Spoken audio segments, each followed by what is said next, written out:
Those are the exact words she used.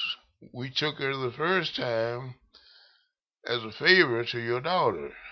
Well, I couldn't argue with that. I didn't know why they took her, but it didn't make sense to me because she didn't know my daughter prior to this admission. She didn't know her, so my question would have been, why would you do this as a favor to her when you didn't know her?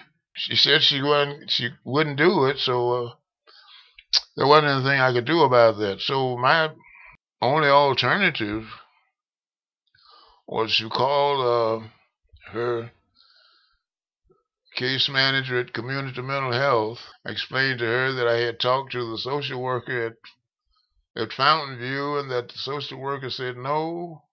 That's when the community mental health person said, okay, you get an appointment with your doctor, with her doctor, and we will do something else. We'll get in another nursing home. And that's what happened. And this time they put her on the psychiatric ward at the hospital. There was there was nothing there about a urinary tract or anything else. They just put her on the psychiatric ward until they could find a place to put her. And that took some time.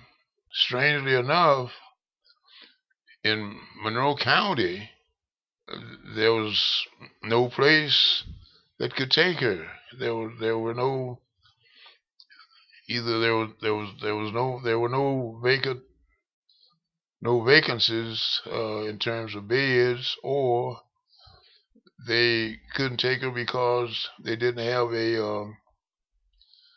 a secure dementia unit, as opposed to Fountain View. You know, these other people, they use that as a reason for not taking her, which I guess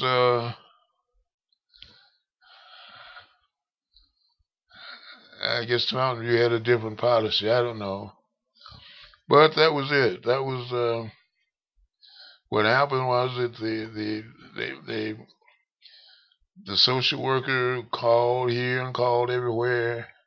According to what she was telling me, she was calling so many places, and then she had finally, and this is what seems so ridiculous to me, finally she contacted people in Toledo